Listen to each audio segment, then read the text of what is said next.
My husband took PTO to hike with his mom while I was in the hospital. Now I want a divorce. I'm 29F, and I recently had a surgery that should have been a straightforward recovery. But instead, it made me question whether I should ever have kids with my husband or even stay married to him at all. My husband, 30M, is from the West Coast. We live on the East Coast, where we met after college. His mother still lives out west, and during the first 2 years of our relationship, she visited 3 to 4 times a year. Every time, my husband would take PTO from work just to entertain her. Think, day trips, long dinners, being her personal tour guide.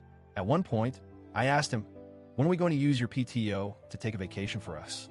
He agreed it was a problem. We planned a trip to Europe for 2023 and agreed he wouldn't use time off just to host mommy anymore. But even after that, when she visited, I worked from home 4 days a week, and she'd just sulk around the house all day like a bored teenager. The second my husband walked in the door, smiles, laughter, full attention, like flipping a switch. We moved to a new state, closer to my family. I got a new doctor who finally recommended me for a surgery that my old doc kept putting off. It wasn't high risk, but it would drastically improve my quality of life. And just like clockwork, my Emile decided it was time to visit. She said she wanted to help around the house while I recovered. I was skeptical, but my husband and I agreed this wasn't a sightseeing visit. Her role was to help, cook, clean, manage small things around the house so I could rest. He promised she understood that. Wednesday, my husband dropped me off at the hospital. Plan was 1 night in recovery, discharge Thursday. Thursday, doctors said my labs weren't great. Wanted to keep me for an extra night. I called my husband, told him the update, and expected he'd visit. He didn't. Friday, I was cleared for discharge and called him to come get me. Straight to voicemail. Tried again, and again, nothing. Eventually, I called my sister. She left work early, shout out to her amazing boss, drove 90 minutes to pick me up. When we got to the house, I broke down. Laundry was everywhere, dirty dishes in the sink. The litter box hadn't been cleaned in days. It was disgusting. My sister packed a bag for me and took me home with her. Friday night, my husband finally called. He sounded confused. The hospital said you were already discharged. Where are you? I told him, with my sister. Recovering somewhere that doesn't smell like old takeout. Why hadn't he answered my calls? He was on a hike. With his mom. No cell service.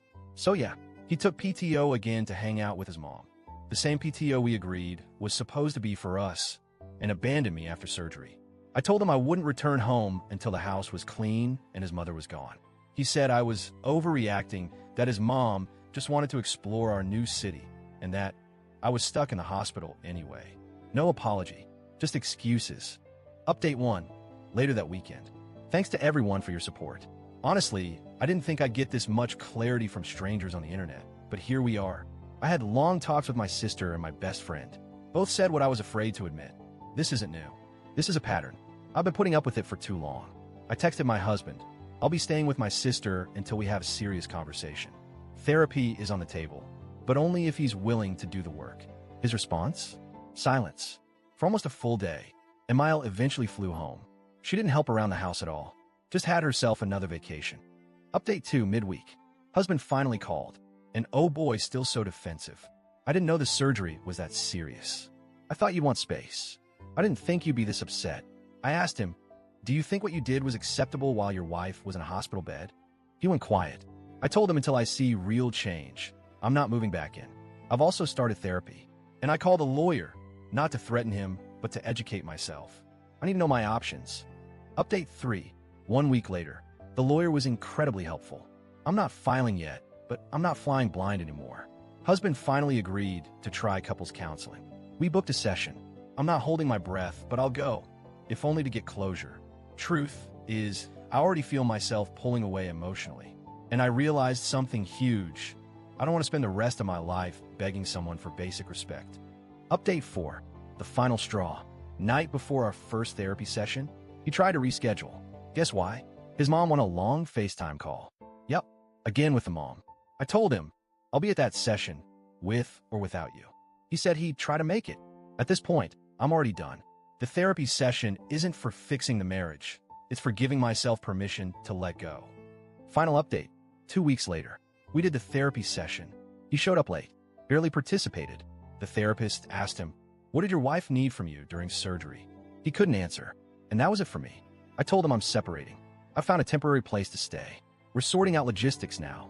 He cried. He begged. I didn't think you'd actually leave. But that's the thing. You never thought I'd actually leave because I always stay before. I'm heartbroken.